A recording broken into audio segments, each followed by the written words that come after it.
हरिओम दर्शकों, बहुत बहुत स्वागत है आपका हमारे खास कार्यक्रम वास्तु विचार विद धीरज मिड्ढा में। दर्शकों, आज का जो टॉपिक है वह बेडरूम के लिए है।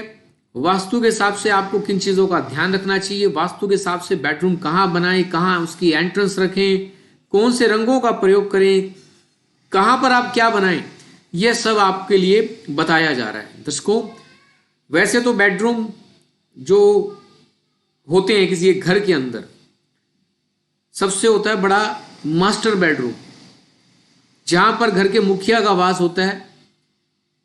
जो मुखिया, जो घर को चलाने वाला है, जो मेन अर्निंग मेंबर है, या फिर अपने घर के आप बड़े बुजुर्गों को यदि बड़ा समझते हैं, स्थान देते हैं, क्योंकि आजकल स्थितियां बदल गई हैं। तो बेसिकली आपको जो अपना घर का मास्टर बेडरूम है वह दक्षिण पश्चिम कोण में, यानी कि नैऋत्य कोण के अंदर बनाना चाहिए, क्योंकि वह दिशा ठोस है। उस दिशा में यदि मुखिया का कमरा रहेगा, मुखिया का बेडरूम रहेगा, तो उसके जीवन में एक स्थायित्व आता है। वह अपने घर का अच्छे से पालन पोषण, भरण पोषण कर पाता है। तो मास्टर बेडरूम को आप दक्षिण पश्चिम में बनाएं, बहुत अच्छा रहेगा। अगर घर में कुछ बड़े बुजुर्ग हैं या छोटे बच्चे हैं, उनके लिए अगर आपने बेडरूम बनाना है तो आप पश्चिम भाग में बना सकते हैं, उत्तर में भी बनाया जा सकता है।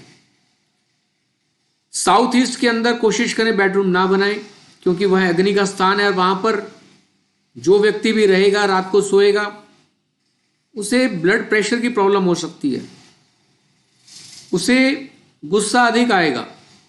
नॉर्थ वेस्ट के अंदर काफ़ी बार सलाह दी जाती है बेडरूम बनाने के लिए। घर में यदि कोई बड़ी एज की बेटी या बहन है, उसका विवाह नहीं हो रहा है, तो आप नॉर्थ वेस्ट में भी अपने बेटी या बहन इनको स्थान दे सकते हैं। तो ये थी कुछ एक वास्तु के हिसाब से दिशाएं जहां आप अपना बेडरूम रख सकते हैं। कोशिश यही करनी चाहिए कि आप अपना दक्षिण पश्चिम में ही मास्टर बेडरूम बनाएं, तो बहुत अच्छा रहेगा। एंट्रेंस जैसा कि शुभ दिशाएं हैं, पूर्व दिशा और उत्तर दिशा, वहां उन दिशाओं से आप अपना डोर बना सकते हैं। प्रवेश करने का जो डोर है वो वही रहेगा। रंगों की बात करें तो दिशाओं के हिसाब से कोशिश करनी चाहिए, जिस दिशा का जो स्वामी है उसी स्वामी के मतलब जो रंग हैं उनके अनुसार ही आपको रंग करना चाहिए। बाकी बेडरूम में आप यदि मेन कपल का बेडरूम है तो गुलाबी रंगों का प्रयोग आप अधिक कर सकते हैं। अदरवाइज क्रीम कलर का प्रयोग बहुत अच्छा रहता है। डार्क कलर्स का भी प्रयोग आप कर सकते हैं। यदि आपका जो थीम है, आई मीन टू से जो आपका फर्नीचर है, उसके अकॉर्डिंग यदि डार्क कलर का फर्नीचर है तो आपको क्रीम कलर का, व्हाइट, ऑफ व्हाइट, ऐसे रंगों का प्रयोग करना चाहिए जहां आपको शांति मिले। अब बात करते हैं किस दिशा की तरफ मुख करके सोना चाहिए, यानी कि जो आपका सिर है वह आपका दक्षिण दिशा की तरफ होना चाहिए और पैर आपके उत्तर दिशा की तरफ होने चाहिए।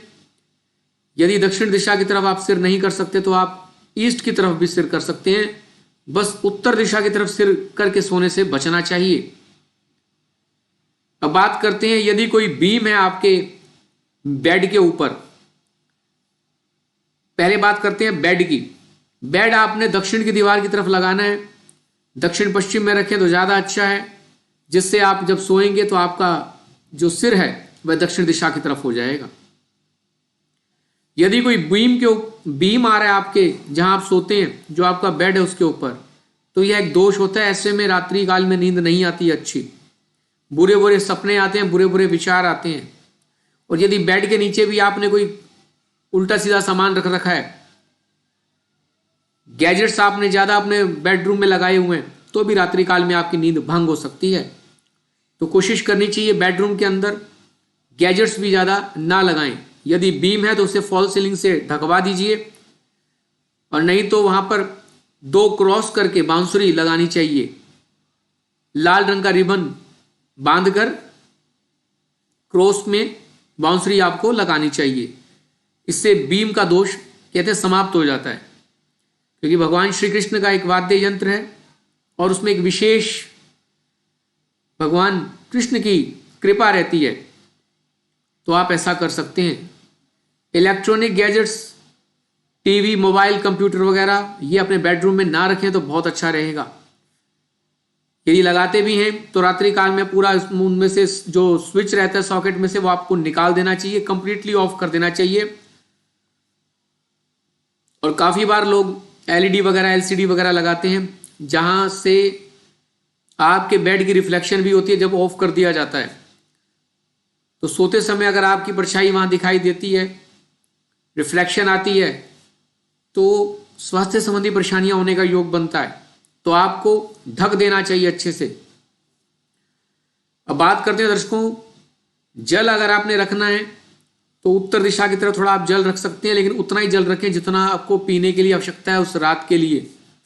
ज़्यादा जल से संबंधित तस्वीरें, जल से संबंधित कोई गैजेट्स, कोई फव्वारा, कोई एक्वेरियम वगैरह ये अपने बेडरूम में बिल्कुल भी भूल कर नहीं लगाना है। इससे पति पत्नी की आपस में रिलेशनशिप खराब होनी शुरू हो जाती है, किसी तीसरे व्यक्ति का आपके दाम्पत्य जीवन में प्रवेश हो जाता है। थोड़ा आपने इसका भी ध्यान रखना है। दर्शकों, इसी के साथ आपने एक बात का और भी ध्यान रखना है। यदि पति पत्नी में आपस में कलह कलेश लगा रहता है तो कोशिश करनी चाहिए कि आपको कपूर जरूर आपने बेडरूम में जलानी होती है। संध्या काल के समय कपूर की धुनी देनी होती है। कोशिश करें बेडरूम के अंदर मंदिर बिल्कुल भी ना बनाएं। देवी देवताओं की तस्वीरें बिल्कुल नहीं रखनी है। अपने पूर्वजों की, मृत व्यक्तियों की तस्वीरें बिल्कुल नहीं रखनी है। बेडरूम के अंदर आपकी या आपकी फैमिली की या फिर आपकी पार्टनर की, पति पत्नी की दोनों की एक प्रसन्नचित्त मुद्रा के अंदर तस्वीर बनाकर लगानी चाहिए। ऐसे में खुशियों का वास होता है, आपस में पति पत्नी में लव रोमांस में वृद्धि होती है। बेडरूम जब भी आप डिजाइन कर रहे हैं, आपको एक बात का और भी ध्यान रखना है। यदि आपने कोई स्टडी टेबल लगाई हुई है तो आप उसे पश्चिम भाग में रख सकते हैं। और कोशिश करनी चाहिए दर्शकों, यदि बच्चों का भी आपने बेड साथ में लगाना है, काफ़ी जगह हम जाते हैं वास्तु करने के लिए तो वहाँ ऐसा स्थिति होती है कि मेन बेड के साथ एक छोटा बेड भी लगा होता है, तो वह आप अपने उत्तर की तरफ लगाएं। ऐसा करना शुभ रहेगा। छोटे बच्चों को आप उत्तर में छोटा बेड लगाकर स्थान दे सकते हैं। यदि आपका कोई प्रश्न है बेडरूम से संबंधित तो आप प्रश्न कर सकते हैं। आपके प्रश्न को भी लेने का प्रयास किया जाएगा दर्शकों। और यदि आप बाद में यह वीडियो देख रहे हैं तो भी आप अपना प्रश्न कर सकते हैं। आपके प्रश्न को अगले वीडियो में लिया जाएगा। कल किसी जातक ने प्रश्न किया था एक वीडियो में कि जो भी हम अच्छे कार्य कर रहे हैं, जो भी शुभ जिनसे हमें लाभ होता है, वह हमें किस दिशा की तरफ मुख करके करना चाहिए। दर्शकों, हमेशा हम अपने वीडियोस में बताते हैं जो शुभ दिशाएं हैं वह पूर्व दिशा और उत्तर दिशा है। फाइनेंशियल ट्रांजैक्शन जो भी करनी है, फाइनेंस से संबंधित, कोई लाभ से संबंधित, आपने कोई मॉनेटरी गेन से संबंधित जो भी कार्य करने हैं वह आपने उत्तर दिशा की तरफ मुख करके करने होते हैं। और जिन कार्यों को आपने अच्छे से लाइफ में आगे बढ़ाने के लिए करना है, शुभ कार्य हैं कोई भी, वे आपको पूर्वाभिमुख होकर करने चाहिए। ऐसा करने से लाभ होता है। चलिए दर्शकों, फिर मिलेंगे किसी नए टॉपिक के साथ। तब तक बने रहें आप हमारे चैनल के साथ। हरिओम हरिओम हरिओम।